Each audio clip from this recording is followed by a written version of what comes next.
Welcome to Coffee with B. In today's episode, we will explore the intricate and ever-evolving world of shipping and logistics, an industry that serves as a backbone of global trade.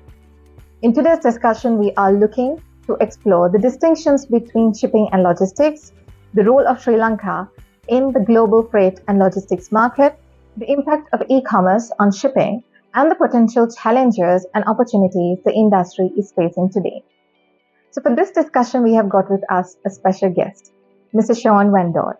He currently serves as chairman at the Sri Lanka Shippers Council, chairman at the Global Shippers Forum, director of logistics and digital services integration for MAS Holdings, logistics chairman at the Joint Apparel Association Forum Subcommittee, and the logistics chairman for the Sri Lanka Apparel Exporters Association Subcommittee.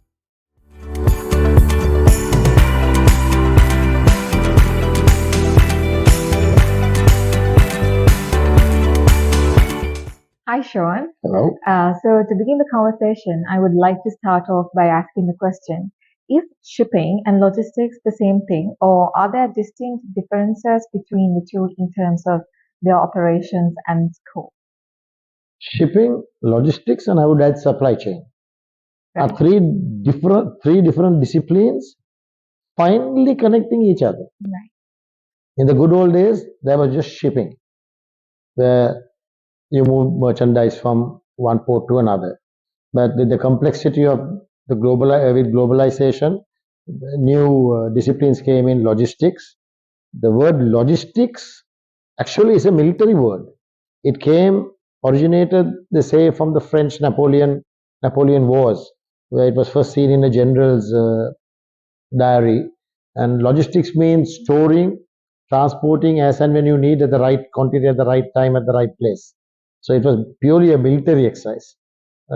Supply chain is the discipline of supplying raw materials from another country, ensuring that it's brought into a logistics warehouse. From there, it goes to manufacturing, and then you start the reverse journey back again with the merchandise. So these are three different disciplines, which initially was one, but today it has been expanded to three different ecosystems. And that's the short and sweet of shipping and logistics and supply chain. All right, thank you for that.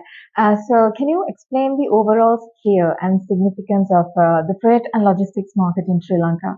So I'm particularly interested in understanding the market size to any notable trends or growth projections within the sector.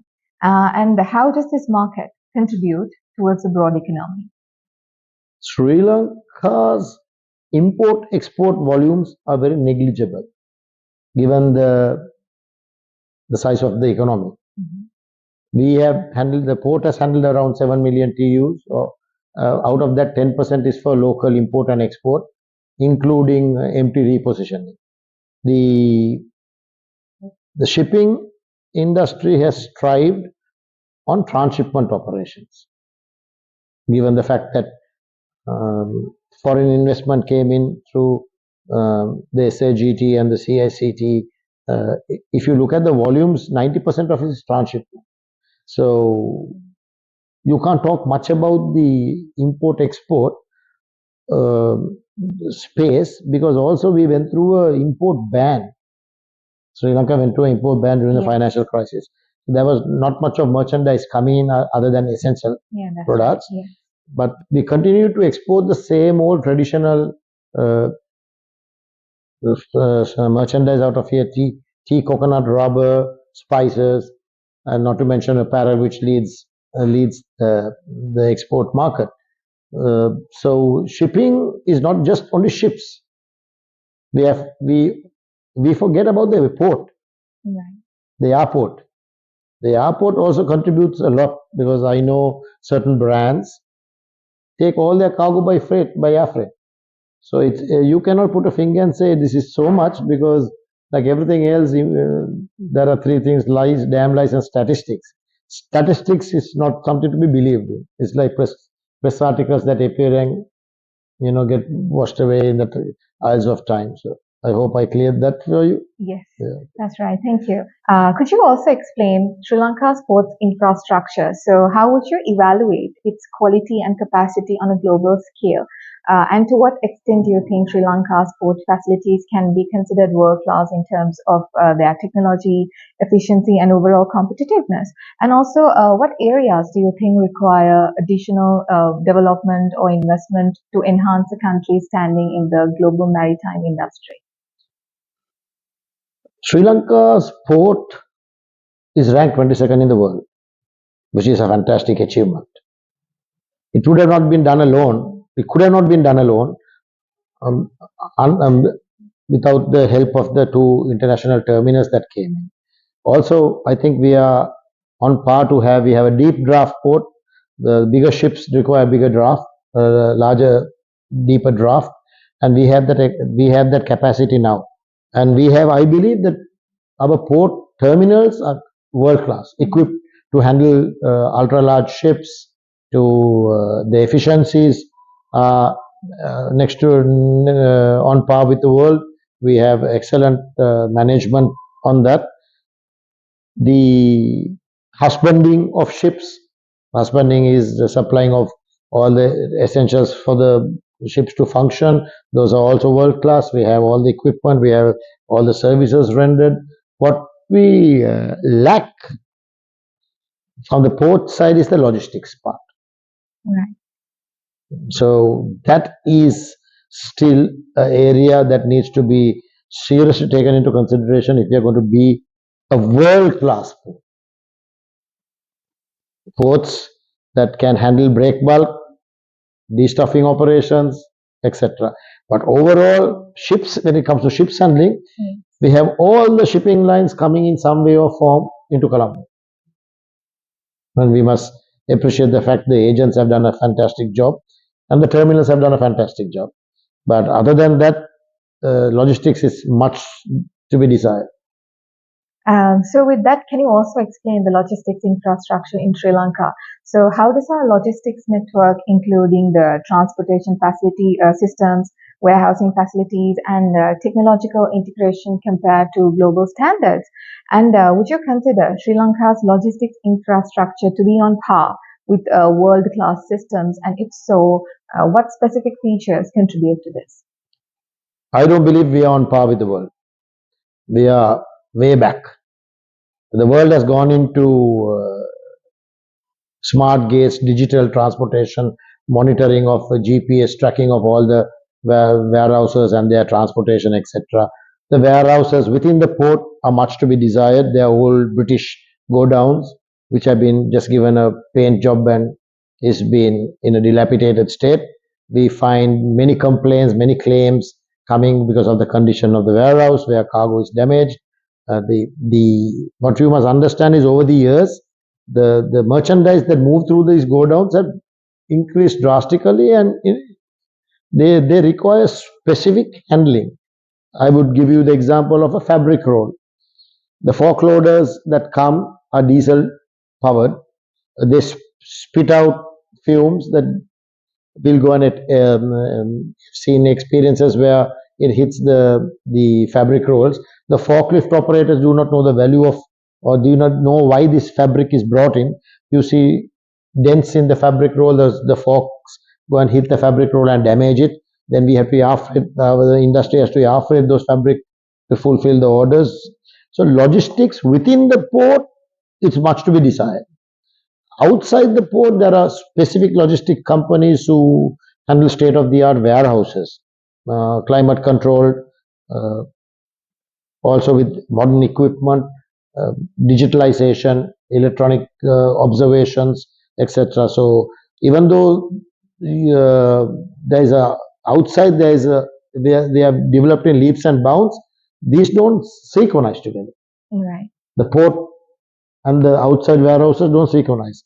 Even if you look at our trucks to transport goods are so old, right? There's no infusion of new vehicles, and the maintenance, the GPS tracking, the smart gates, not one smart gate in the port of Colombo, which of course we have spent millions to work on ships. It would have taken a fraction of the cost to do smart gates. Because of that, there's an ecosystem of corruption within this system, right? So at every checkpoint, it's about money talks, cow dung walks, right? Document, and we are still relying on paper documents. So how can the world has migrated to digitalization? No paper documents, nothing. There's a trail of tracking, but we are not there. So I think give it another 5 to 10 years. If we don't pull our socks up, logistics will be still in the old draconian stages that we have been used to in the past. You look at the lorries today that transport containers, they spit out fumes that it will kill you if you walk behind it. So we are not invested in those. Fossil fuels, maybe electric prime movers. Correct. Yes. Maybe has to be looked at, because the yards are now becoming fully electric. Same thing has to happen within the outer parameters of the port. One thing that is most important in warehousing and logistics is the road connectivity. There has been a huge effort to bring connectivity within the roads. That is helping the logistics. It is really helping the logistics, because, like I always believe, and I always thought that we have a lot of waste in our logistics disciplines. Anything that takes time, resources, or space but does not add value to your product or service is waste.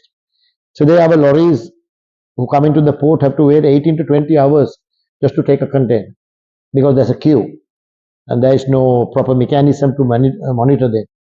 So any transport sitting idle is a waste. So that's where we are really fighting this battle. How do we cut our costs down to be competitive in the global market? Right. So if I were to simply ask you, what are the constraints holding back Sri Lanka becoming a logistics hub? The acts were in place. We brought something called the free port concept, the hub concept, where the government permitted to run warehouses free of customs intervention and etc. But it's not the case practically. They are intervening in everything. They want to check everything. They hassle so much that people don't want to come here. The classic example is the MCC operation. It's called multi-country consolidation. The leading ports are Singapore and Dubai, right? They are fantastic operations there. Yes. And we have this God-given geographical location where we can do the same thing better. Yeah, that's right. Right? Because if you look at Dubai, they are all expats going and doing that. Sri Lankans are there. They don't have they only have the money and the technology, but they don't have the expertise. We are pregnant with expertise in this country, right? Up to the brim, but we don't have that drive, and corruption is the game. The hub back permitted companies to come and set up hub companies, but still interfered by border protection agencies. I have a classic example. There was this company willing to bring alcohol to store in Sri Lanka to distribute within Maldives and this part of the world, right? Presently, it's in Hong Kong. Hong Kong's warehouses are 10 stories high. They wanted to come into Sri Lanka, but the border protection agency made a big issue that to transport goods from the port to that hub company, you need license. Cuckoo. They're all gone cuckoo in this, right? And then what happens? The investor does not want to waste his time here. They have other places to go. We are not that beautiful girl on the beach anymore. There are other girls who have come out in this area and they are capturing our business. So policies are there on paper, but practically it's a nightmare to get these things done. If you are willing to bribe, if you are willing to look the other way, yes. But many of these international companies don't want to do that. They don't bribe any. Bribery is a no-go. So that's where we are stuck. Right, that was very informative. So to move on to the side of e-commerce, so how has the rise of e-commerce influenced the global shipping industry, particularly in terms of the changes occurred in shipping practices, logistics, and supply chain management as a result of the increased online retail activity? And to add to that, I would like to ask you what adaptations have the shipping companies made to accommodate the growing needs of these e-commerce businesses? E-commerce. The greed of mankind created e-commerce. They wanted it now. The now generation wants everything now. Yes. So e-commerce developed that. It's a $18 trillion industry. It is expected to go up to 48 trillion in 2030. That was the projection. But we see now that governments are getting catching on this. The de minimis, which is something in the USA where you can bring in anything for your personal use, up to $800 per shipment. Europe was 300 or some euros, something like that. Today, Turkey, for example, has increased their duty on e-commerce. So you can see a drop in e-commerce. Europe has caught on to this, saying that they are losing revenue. America is with the Chinese issue, where a lot of e-commerce comes from China to the doorstep, has now created an issue there as well. So e-commerce has always been there, but whether it is cross-border e-commerce or internal e-commerce has not been, there is no proper data there. So what shipping will always be there. 90% of merchandise is moved through shipping. We will still move products in bulk to a certain location and from there distribute within the country because it's faster and cheaper. For example, I'll take Sri Lanka. E-commerce, we in the Sri Lanka Shippers Council and the Sri Lanka Customs, we got together and we brought in a gazette called the B2C Gazette, business to consumer, where we enabled cargo merchandise to move directly from the manufacturer without customs, and a shipment up to $3,000 does not need a customs declaration. We prepared the groundwork for that. However, we are lugged with these common bellies of aircraft. There are no specific courier speed post, like I don't want to mention names, but then they might think I'm probably promoting them. But to be fair, DHL, UPS, RMX, FedEx, etc., you don't see their flights here, right? Yeah. So if e-commerce is to strive out of Sri Lanka, we might need one or two of those guys coming here, but the volumes are so small. However, we have to use common bellies. Common bellies are the normal aircraft that passenger craft. We have to move it to a hub in Dubai or Singapore. From there, it's much more faster. But I think the trend will still remain where people or brands or enterprises will carry bulk by ship to a warehouse in that country and distribute within Europe or USA. This also comes back to the military. Napoleon built Antwerp, the port of Antwerp. Today, Antwerp sits in the middle of Europe. Ideal focal point to distribute goods. So a lot of people take goods to Antwerp, which is a duty-free country, until you take it out of your warehouse. So you pay on utilities. So those type of all the things that we have, leadership, everything, shipping, everything comes from the military. So it's something that is I love because I love the military discipline. But then that's different story. Yes. So to move on with the conversation, I would also like to talk about the impact of disruptions in the Red Sea and the global shipping industry. So if you could explain the effects of such disruptions in things like the shipping routes to delivery schedules, cargo handling practices, operational efficiencies, and overall supply dynamics. And also, if you could also mention about what measures have been taken by the shipping companies and the international trade organizations to mitigate the effects of such disruptions. Yeah, it was very interesting. The Red Sea. Yeah. Some of my friends, some of the people asked me, why is it called the Red Sea? Is the water red? It's just a hue that is there, and there is no major deal on the water. It's just during the certain times the water changes a slight color, but when you take it into a glass, it's not red or blue, right? The Red Sea disruption affected the international shipping routes because it's faster to go from Far East to Europe and Europe to Far East using the Red Sea. Today, they have to use the Cape of Good Hope, go around and come in there. That only affected the transit time. With the transit time, it affected the freight rates. Freight rates went up by 30 to 40 to 50% because naturally ships burn more fuel and they have to take the longer route. Overall, we have seen that we'll have to live with this because there's no short term answer to this whole issue. It all depends on the wars and all this geopolitical situation. But overall, it impacted the freight rates. When it impacts the freight rates, it impacts the consumer's pricing. Somebody has to pay for this, no? There's no free lunch in this world today, right? So somebody pays for it, and the consumer is paying. So what was $1 now will be $1.50, $1.75. But it has brought a real disruption. And who's the benefiter of this? Airlines. The airlines see a spike in their cargo handling capacity because, like I told you, the now generation wants it now, so we have to ship it now. So that's basically, it balances out evenly, but end of the day, airlines are costly. Air freight is costly, so it's a huge disruption, and I hope it will cease as fast as possible because out of Colombo, I know our exporters are struggling. Our exporters who have long-term contracts cannot go to the ultimate buyer and say, now because of the Red Sea, I have to pay more.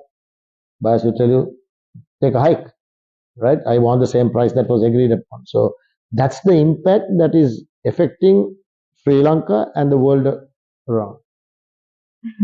Right. So finally, I would like to ask you, what are the new developments in marine fuel technology, and how are these developments affecting the shipping industry? So if you could discuss the potential benefits, particularly with regards to sustainability and the challenges associated with adopting these new fuel technologies. Sustainability is a nice word. Somebody's got to pay for it. And finally, I mean, I am as a Global Shippers Forum, we are in touch with IMO, we go for workshops, etc. This IMO had a stringent guideline to bring down the marine fuel pollution in the world. They have given them a very robust plan. So with robust plan comes new innovations, new fossil fuel, moving away from fossil fuel. They are looking at blue hydrogen. They are looking at wind power again. They are looking at liquid petroleum gas to power ships. There are nitrogen gas to power ships. So all this will take into consideration. End of the day, somebody's got to pay for it.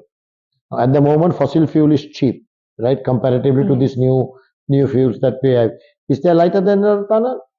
I don't think so, because it's still an experimental stage. At the end of the day, products will go higher, right? And product cost will go higher. This new liquid, fuel resources or this new fuel inserts into the shipping industry will take time. So we are not ready. You will have to refit. You will have to refit all the old ships with new engines. Who's going to take the cost? Again, the consumer, the shipper, and the consignee. So these fossil fuels, dilapidating or whatever it is happening to them, the others are going to increase our cost. And I don't think there's one solution that fits all. How many companies can afford? How many shipping companies can afford? Now they say they are in the red. Technically, they are now with additional freight rates. You never lose money, in freight. Yeah. But it's always the case. Oh, rates are down. Competition brings it down. But the same way in fuel, they hedge their fuel prices and they charge us exorbitant fuel surcharges. So somebody is paying for this. Yeah. But coming back to this new fuel, it has to be seen electric. Maybe ships will be powered electrically. Or they go nuke. There's now studies to go nuclear, to power ships nuclear.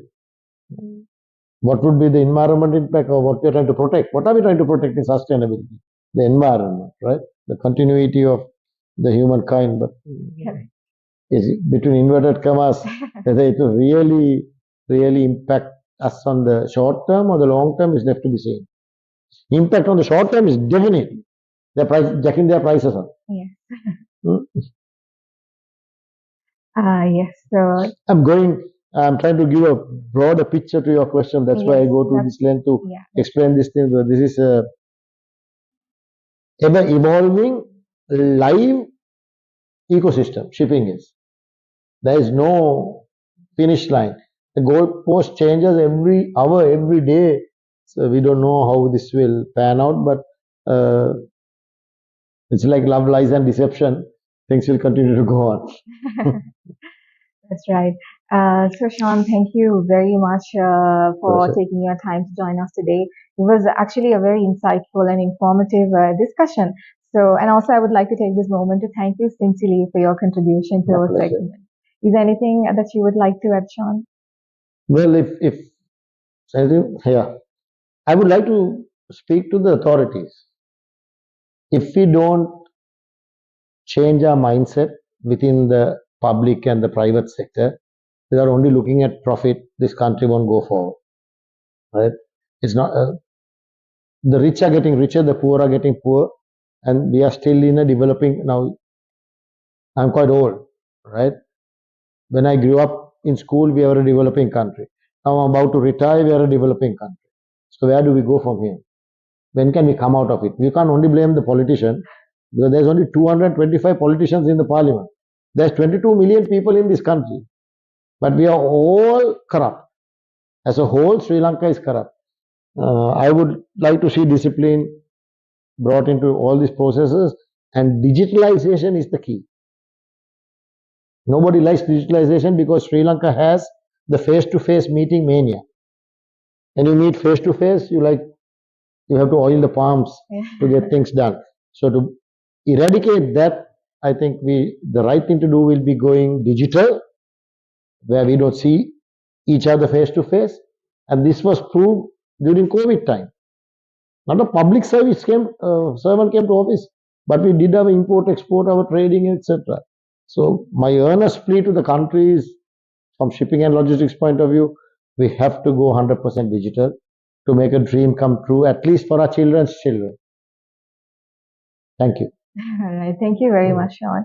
So, on that note, we have something small for you from Senfin Asset Management as a token of appreciation. With that, we have come to the end of today's conversation. I will be back with another insightful personality in my next segment. Until then, take care.